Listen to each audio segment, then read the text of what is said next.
Qué bueno que Dios está haciendo cosas bellas en la congregación, amén. Todo eso es parte de la obra de Dios en su pueblo. Y de eso quiero hablar precisamente, del Dios poderoso que se está moviendo en medio de su pueblo. Mucha gente tiene un mensaje de, como dicen en inglés, doom and gloom, de destrucción, de pesimismo para la iglesia. Y ciertamente muchas de las cosas que están pasando en el mundo parecerían como que invitarnos a ser pesimistas y a dejar de buscar el favor de Dios y de hacernos conservadores en la forma en que vivimos el Evangelio. Pero es todo lo contrario. Dios quiere que vivamos vidas agresivas y confiadas. Amén. Que vivamos creyendo que Él todavía tiene lo mejor por delante. Es más, yo podría cambiar el tema del sermón. Esta mañana yo dije que el tema era el poder irresistible de la iglesia, el poder irresistible del Evangelio. Pero también yo podría llamarlo, lo mejor está por delante. Amén.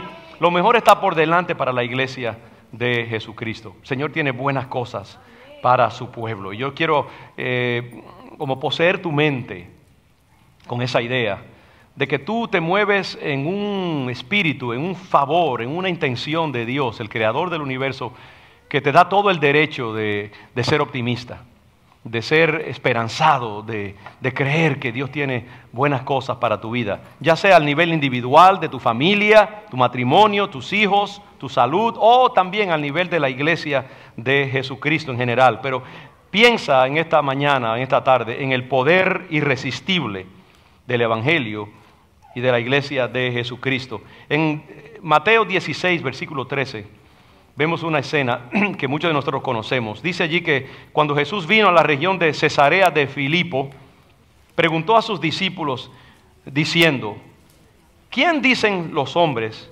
que es el Hijo del Hombre? En otras palabras, ¿quién dice la gente que soy yo? El mundo allá afuera, los inconversos. ¿Quién dicen los hombres que es el Hijo del Hombre? Entonces ellos le respondieron: bueno, unos dicen que tú eres Juan el Bautista, otros que tú eres Elías, otros que eres Jeremías o alguno de los profetas. En otras palabras, como que tú eres la reencarnación, el espíritu de uno de esos profetas viniendo otra vez a la tierra. Note que ninguna de esas confesiones públicas ven a Cristo como lo que Él verdaderamente es, sino como una versión menor de lo que Dios había impartido en Él, lo que Él era en sí, como Hijo de Dios y como Dios mismo. Entonces Él les preguntó: ¿y vosotros? ¿Quién decís que soy yo? Porque después de todo, hermano, esa es la pregunta importante. ¿Qué piensas tú de Cristo? ¿Qué es Cristo para ti? ¿Lo ves tú como una versión menor de algo favorable? ¿O lo ves tú como la encarnación misma del poder de Dios? Porque dependiendo de esa respuesta que tú des, dependerá tu acción y tu forma de moverte en el mundo. Entonces Simón Pedro le respondió diciendo: tú eres el Cristo, el Hijo del Dios viviente. Amén. Dio en el clavo, dio en el centro mismo, en el marco. Él no tenía una versión deficiente de Jesús.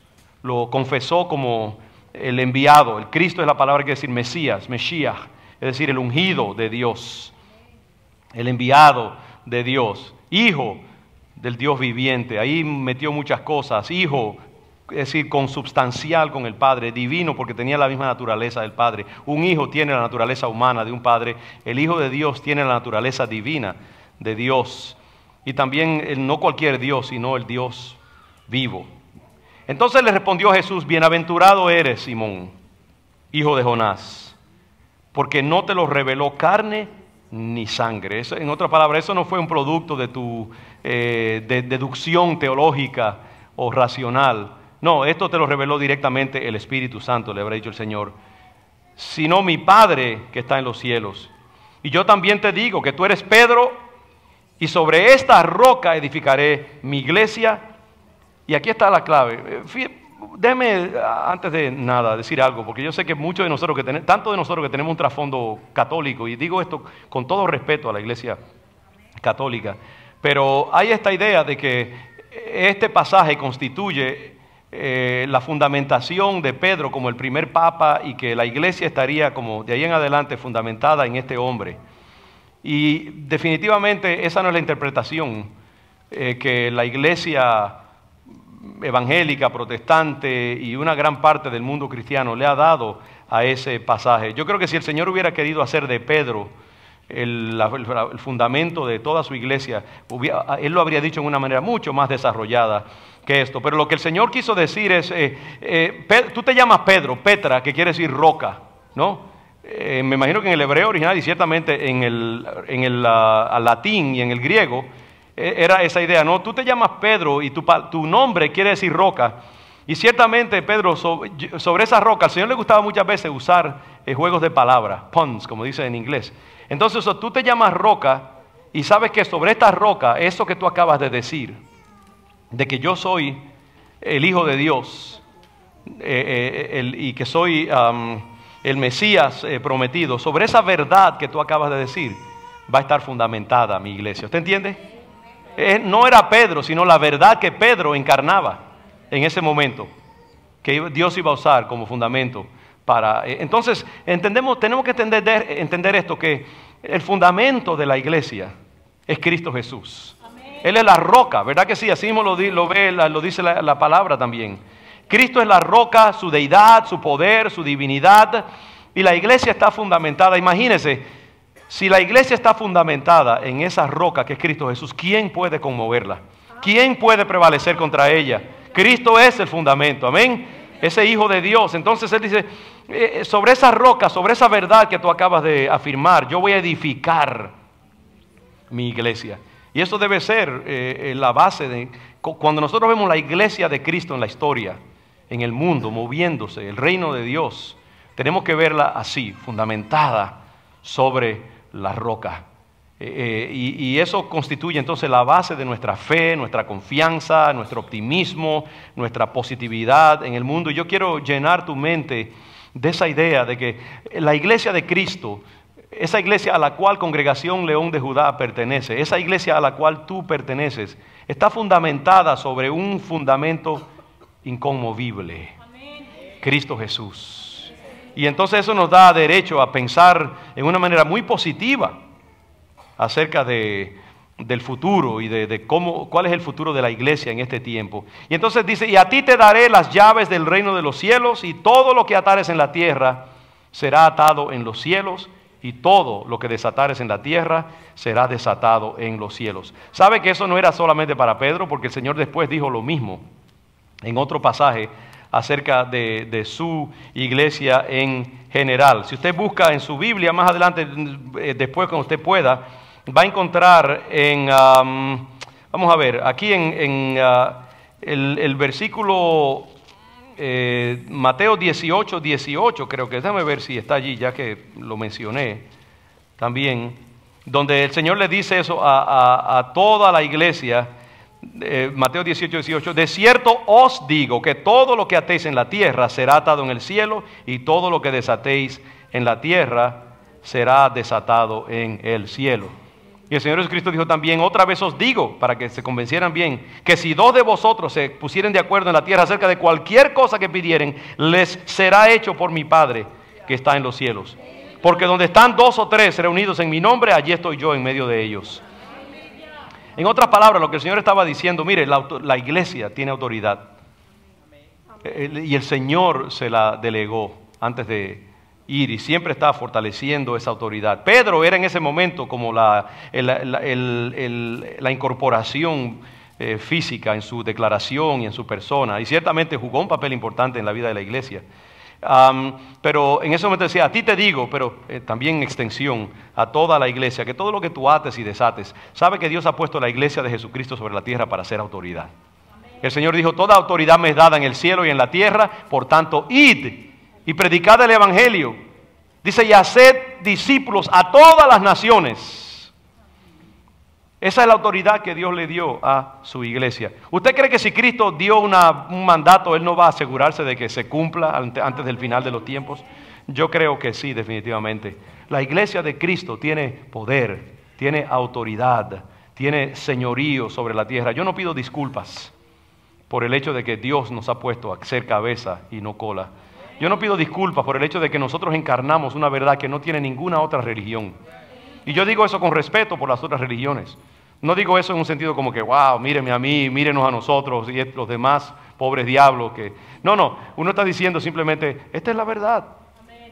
Si usted conoce de matemáticas o de biología o de química y usted declara una verdad biológica o química, usted no pide disculpas por eso. Usted no dice, 2 y 2 son 4, por favor perdóname, yo no quiero ofenderte si tú piensas que 2 y 2 son 6. No, usted dice 2 y 2 son 4 porque matemáticamente es un hecho. No, usted lo dice como un hecho.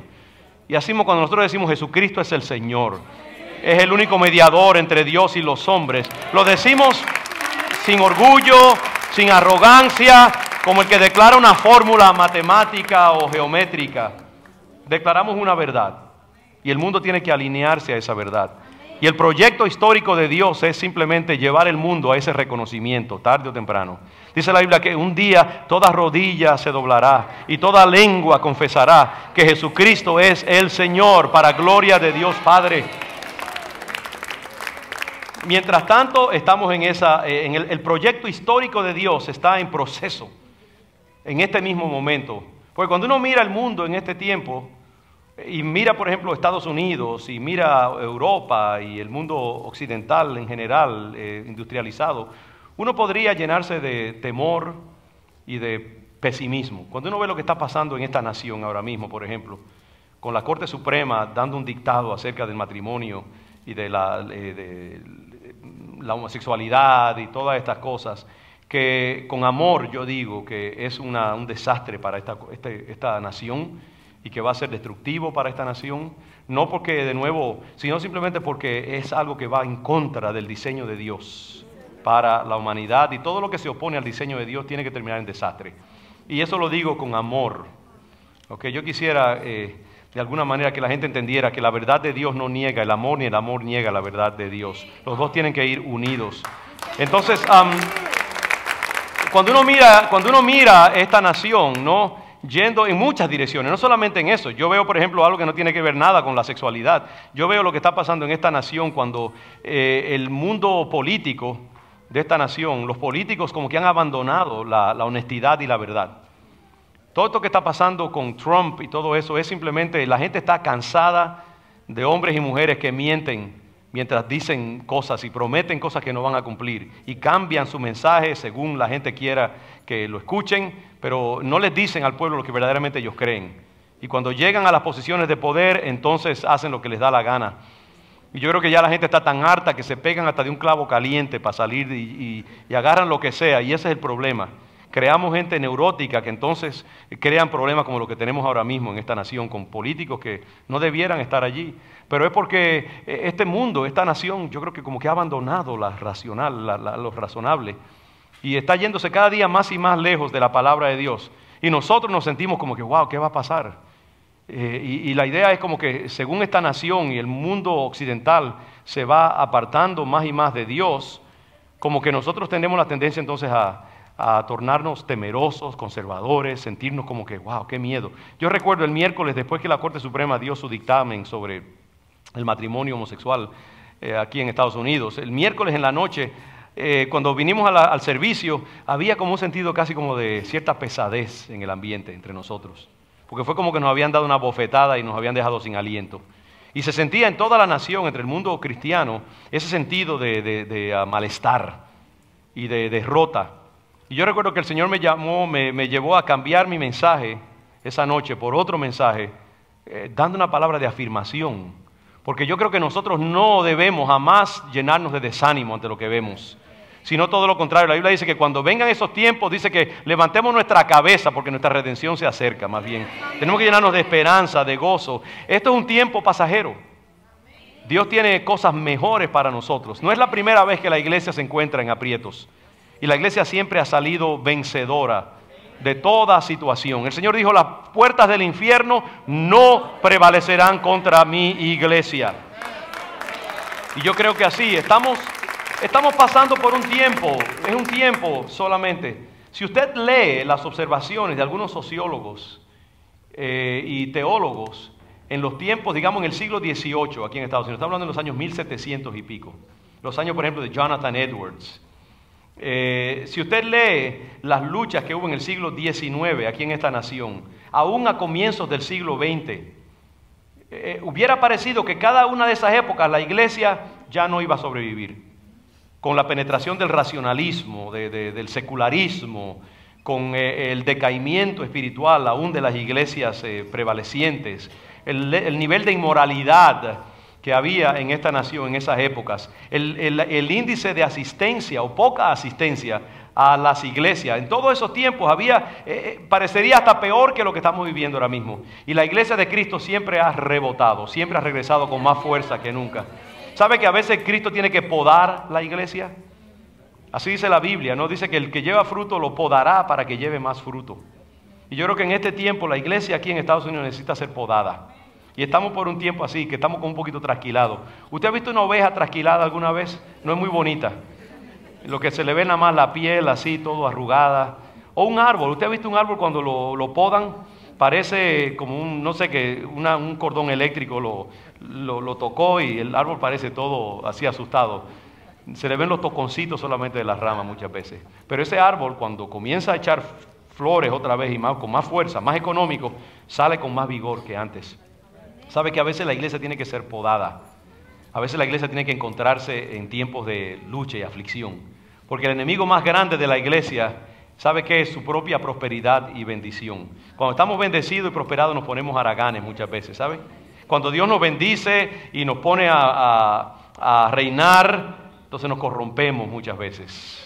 Y perdemos, como pasaba con el pueblo de Israel. Cuando Dios lo bendecía, se olvidaban del Señor. Cuando Dios le apretaba la tuerca, entonces, ¡ay Señor, ten misericordia de nosotros! Y volvían a los fundamentos. Yo creo que estamos pasando por un tiempo difícil, es cierto.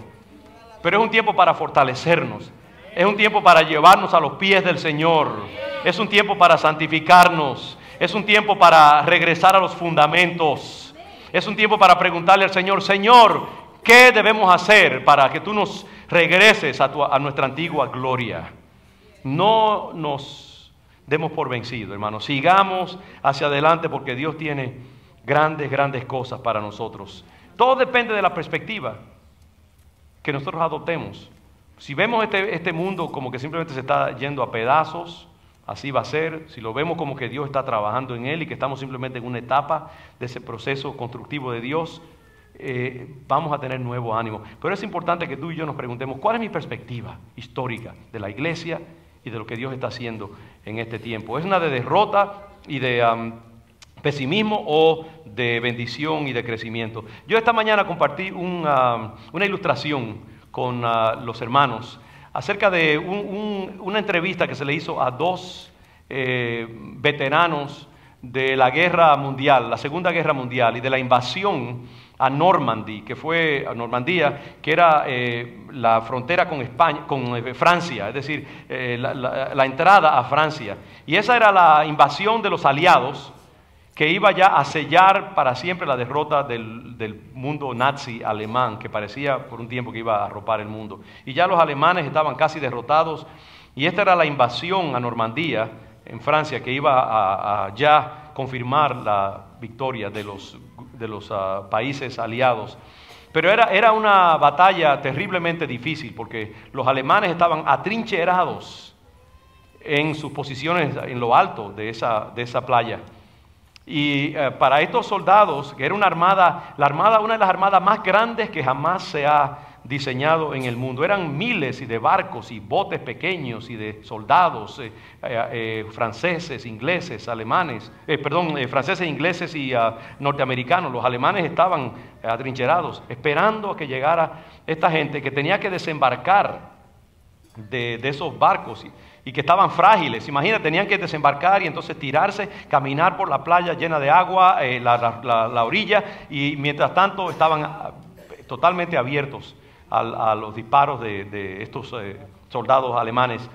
Y dice uno de los dos veteranos que él, que acababa de salir de uno de esos barcos, viendo a sus compañeros caer acribillados por las balas de estos francotiradores y soldados alemanes, y ver la muerte alrededor de él, dijo, definitivamente hemos perdido la batalla, vamos a perderla. Pero había otro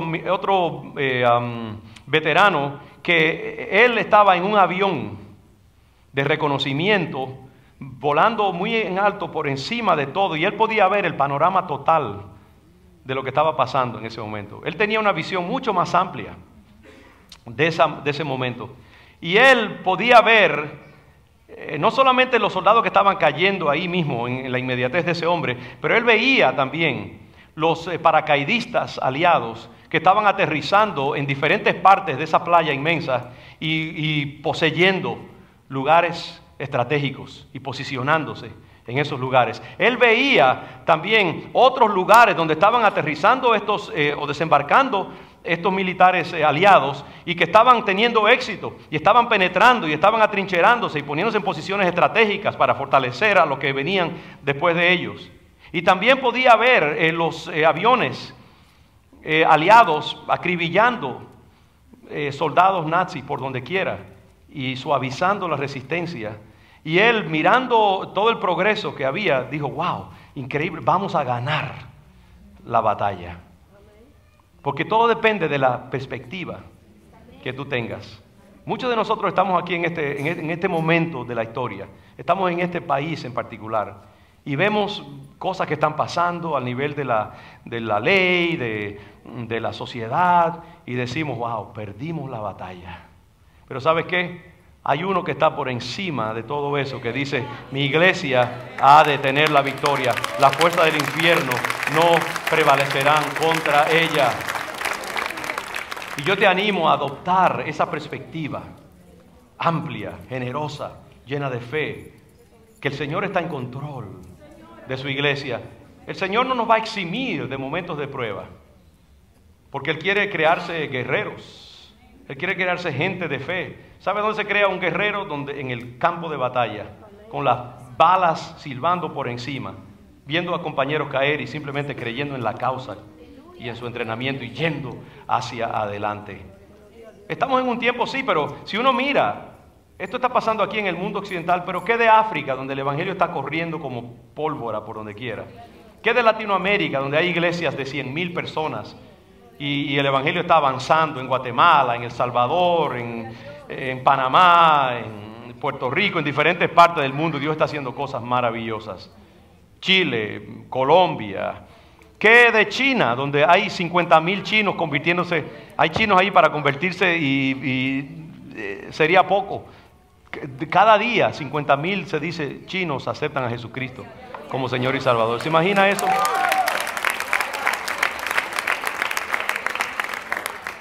¿Qué de la India, donde Dios está haciendo cosas maravillosas? Hace poco pude hablar con un obispo de la India que vino a visitarnos acá, donde nos habla acerca de lo que Dios está haciendo, unificando a los cristianos y preparándolos para que hagan grandes entradas en ese país pagano, y la cantidad de indios que se están convirtiendo a Jesucristo.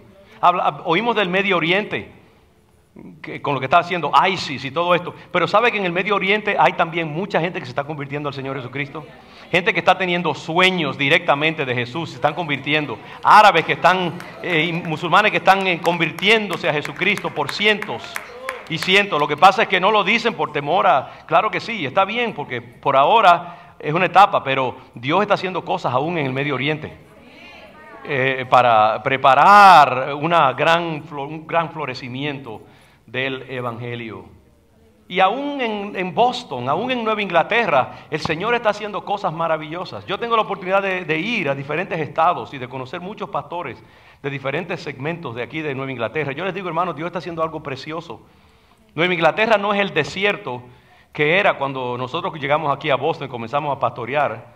Yo he visto el cambio en la temperatura espiritual. Hay muchas iglesias florecientes. Hay iglesias llenas del Espíritu Santo. Hay un movimiento de oración precioso acá. Hay creyentes que están firmes en el Señor. Hay pastores que están peleando la buena batalla. Dios está haciendo cosas maravillosas.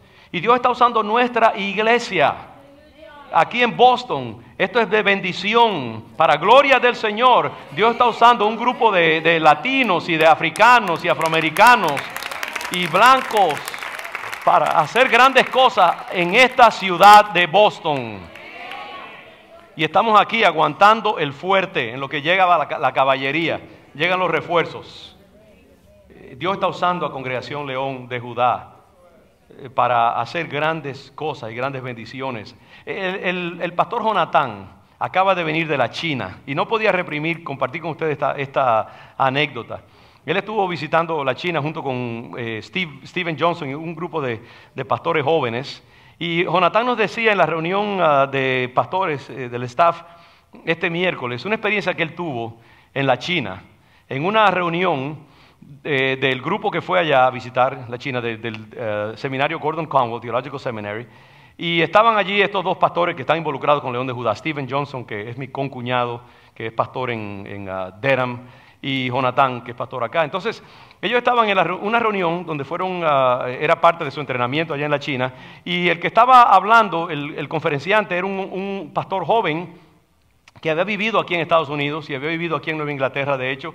No conocía quiénes eran Jonathan ni Steven Johnson, y entonces estuvo hablando acerca de cómo, él decía que el gobierno de la China, aunque es ateo, tiene más alineamiento con sus valores morales que lo que tiene una nación supuestamente cristiana como es Estados Unidos, con respecto a la homosexualidad, a muchas otras cosas, a la moralidad y otras cosas por el estilo.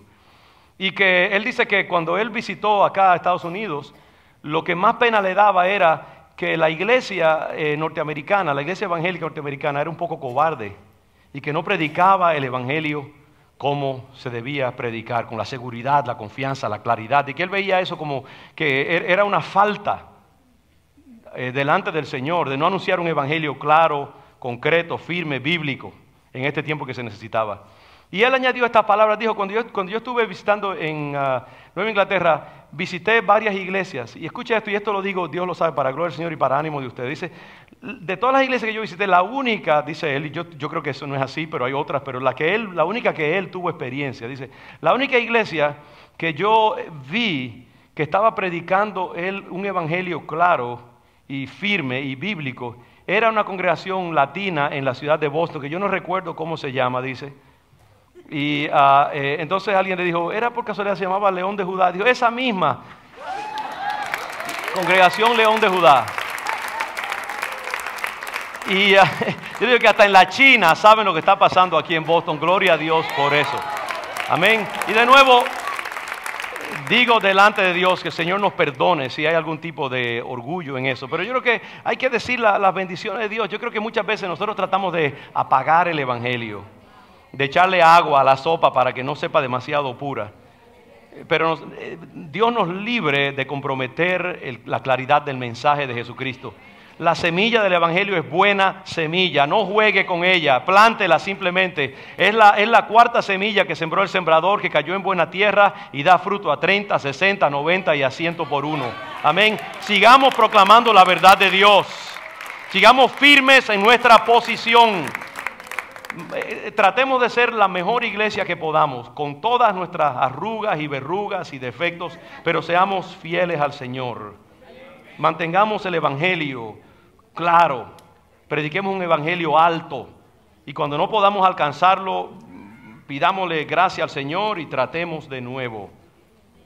Proclamemos la verdad de Dios con toda humildad. Yo sé que nuestra iglesia es tan imperfecta como cualquier otra iglesia y necesita mucho todavía.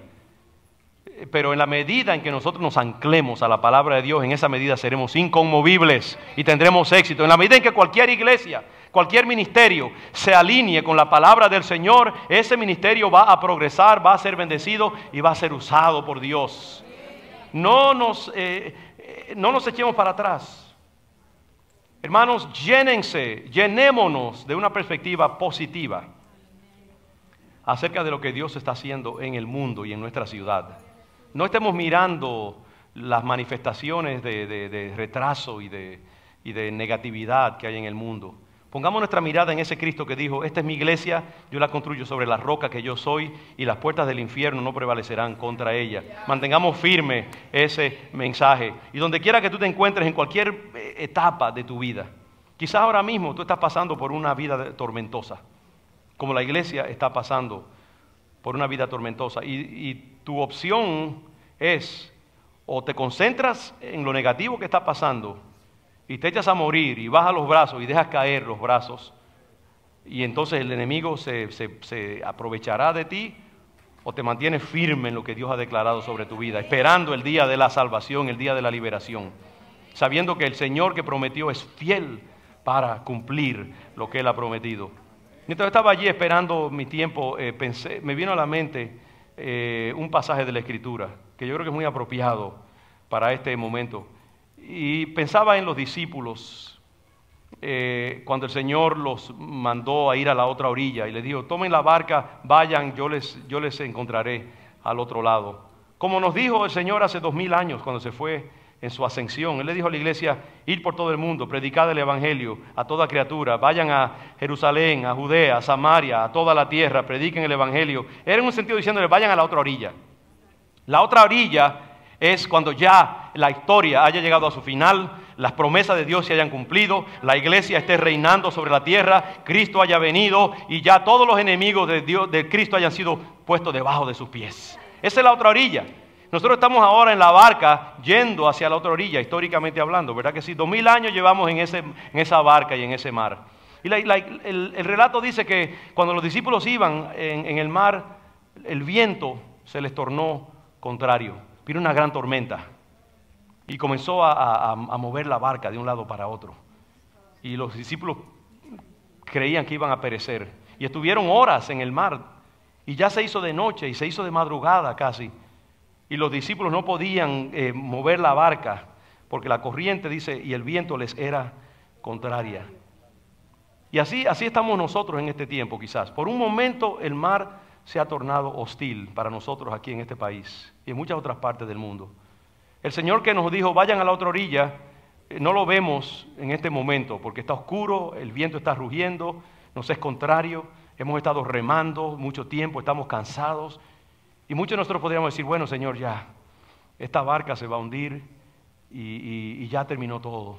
Pero dice la historia, ese relato, que mientras ellos estaban en la barca, dice que el Señor estaba orando por ellos y los veía remar fatigados.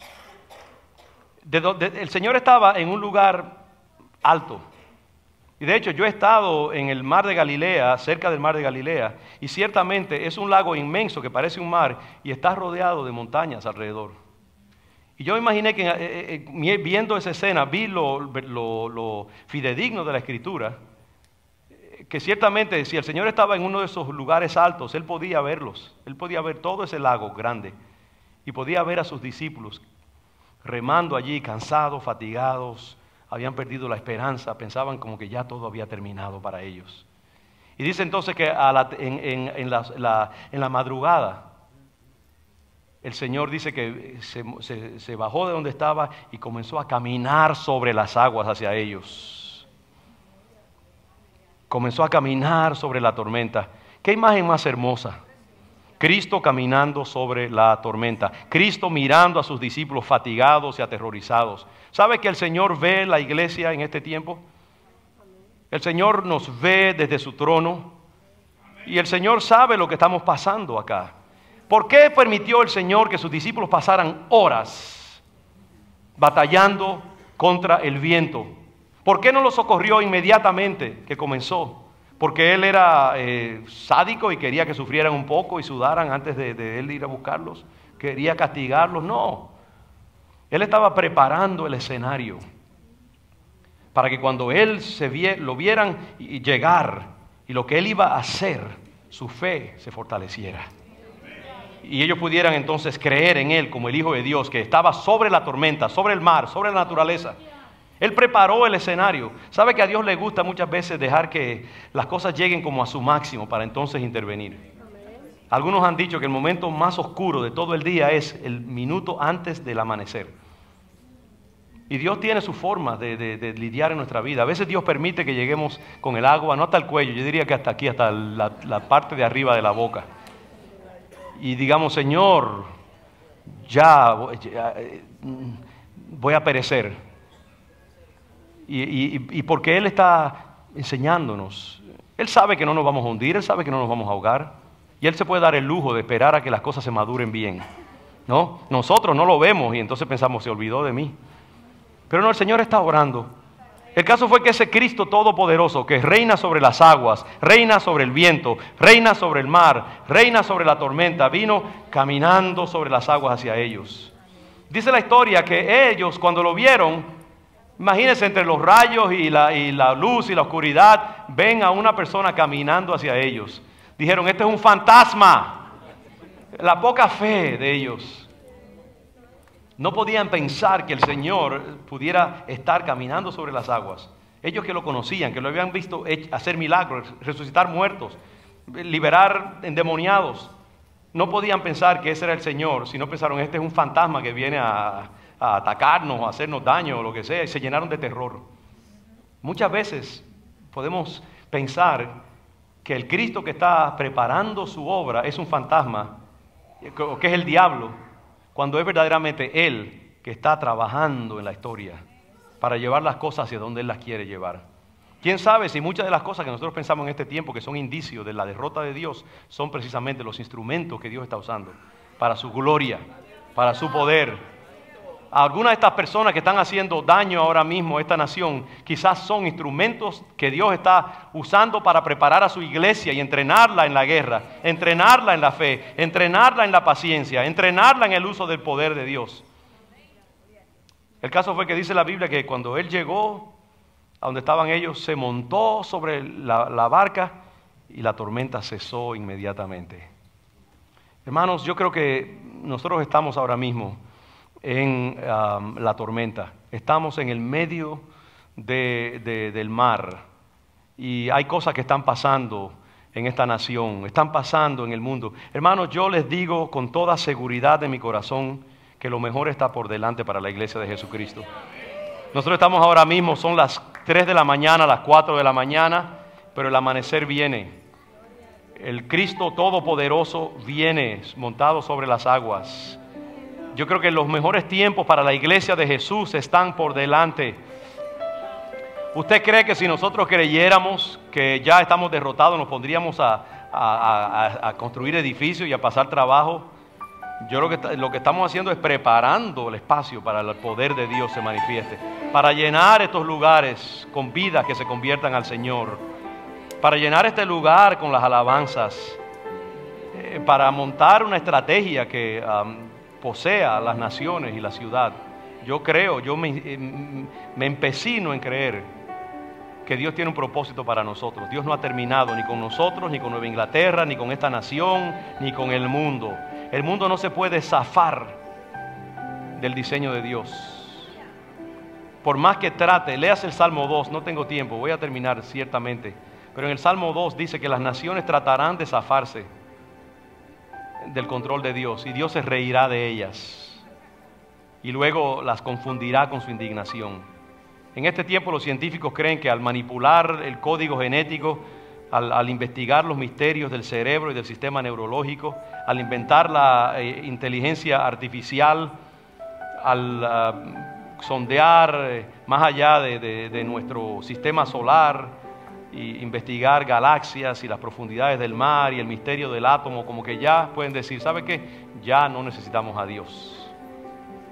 Y no saben que tienen a Dios metido dentro de ellos, en su sistema nervioso. Dios los creó, Dios los diseñó, Dios instaló leyes en sus corazones y en sus sistemas físicos que no pueden violar, por más que traten.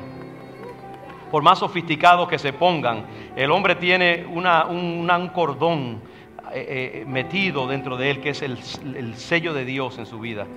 Y de ese sello jamás se podrán apartar. Dios creó al hombre con eternidad dentro de él. Y el científico que inventa la última computadora o el último método de análisis o el último instrumento quirúrgico, ese médico, ese científico, ese tecnólogo, es un hombre como cualquier otro. Y cuando se quita la ropa y se mira en el espejo, tiene que ver simplemente un ser creado por Dios, frágil, un padre que necesita el amor de sus hijos y el respeto de su esposa, un hombre que le tiene miedo a la muerte y no sabe qué hay allí, un hombre que cuando le dicen, mira, estás enfermo de un cáncer y no tienes cura, tiembla como cualquier otro hombre, porque es la vida que Dios ha creado, lo que Dios ha diseñado, y el hombre no se puede zafar jamás del señorío y la soberanía de Cristo, por más que trate, por más grande que se ponga, por más orgulloso que sea, a la larga tiene que sujetarse al diseño de Dios. Y cualquier sistema, cualquier movimiento social, cualquier cosa que trate de salirse de allí, está destinado al fracaso. Porque contra el diseño divino nadie se puede rebelar. Ni las naciones, ni los sistemas, ni las civilizaciones pueden escaparse del sello de Dios. Y esa es la última carta que nosotros nos jugamos como Iglesia de Cristo. Nosotros sabemos que a la larga gana Cristo Jesús y que toda rodilla se dobla, toda lengua confiesa que Jesucristo es el Señor. Nosotros sabemos que Jesús viene y establece su señorío sobre la tierra y que las naciones reconocen quién es Él. Dice la Biblia que cuando Él haya sujetado a todas las naciones bajo sus pies, entonces Él vendrá y se las entregará al Padre. Y el Padre le entregará las naciones a su Hijo, porque dice la palabra, este es mi Hijo y yo lo he puesto sobre las naciones. Léase el Salmo 2 para que usted vea. Es decir, los dos se entregarán. Cristo está trabajando a través de su Espíritu Santo en su iglesia. Está llevando el mundo hacia un lugar, una postura, una posición. Hay lucha, sí, hay drama, pero así es con todo drama exaltado y sublime y eterno. Siempre tiene que haber un adversario. Siempre tiene que haber momentos difíciles y peligrosos. Pero llegará un día en que el Señor le dirá al Hijo, ahora mira, tú has alcanzado lo que necesitas. Y el Hijo le dirá, Padre, aquí está todo lo que yo te he conquistado, tómalo para tu gloria y tu honra. Y tú y yo somos instrumentos en ese drama. Tú y yo tenemos cada día la oportunidad de ser un recurso para el reino de Dios. En esas escuelas a donde ustedes van, jóvenes, ahora comenzando en septiembre, esos maestros, ustedes que trabajan en el departamento de servicios sociales o de salud, ustedes que enseñan en una universidad o que trabajan en un hospital, o las amas de casa que están educando a sus hijos. Quien quiera que tú seas un obrero, seas un profesional, el Señor te constituye en un instrumento para la conquista de este mundo. No te preocupes por dónde está tu barca, si está en un momento de tranquilidad o en un momento de zozobra. Mira hacia el Cristo, que es Señor de la tormenta. Mantén tu mirada firme, mantén tu confesión clara. No deje que el diablo te inspire terror, ni temor, ni que te intimide con sus mentiras, porque Él ya está destruido, Él está derrotado. El Señor Jesucristo lo derrotó en la cruz del Calvario. Dice la Biblia que ahí Él destronó a los principados y a las potestades. Lo que queda es simplemente recoger, mapear el territorio. Ya el gobierno judicial del diablo fue quebrantado en la cruz del Calvario. Lo que queda es simplemente demonios por allí mintiéndole a la gente, diciéndole que todavía ellos tienen el poder. El poder lo tiene la iglesia de Jesucristo. El poder lo tienes tú como hijo de Dios, como seguidor de Cristo. Confiesa ese, créelo. Cuando estés pasando por tu tribulación y tus luchas, di, yo creo que el Señor es fiel para cumplir lo que Él ha prometido. Síguelo y sírvelo. Ponte de pie. Vamos a declarar esa verdad en el nombre del Señor. Hoy, día del trabajo, Labor Day, vamos a comprometernos de nuevo a trabajar para el Señor. Vamos a comprometernos. Yo creo que Dios ha dado este sermón para animarnos. Sabe que vuelve otra vez. Pon la mano sobre el arado. Ya descansaste, descansamos bastante el verano. Ahora vamos a trabajar en el nombre del Señor. Vamos a ir a los lugares donde Dios nos ha puesto. Vamos a hacer la iglesia otra vez. Vamos a vivir vidas confiadas en el Señor. No se preocupe por el momento del proceso. No se preocupe por este zigzagueo, este momentito, esta leve tribulación momentánea. Porque esa leve tribulación momentánea produce en nosotros un cada vez más excelente y eterno peso de gloria, dice la palabra del Señor. La leve tribulación momentánea es eso, leve y momentánea. Pero la palabra del Señor permanece para siempre.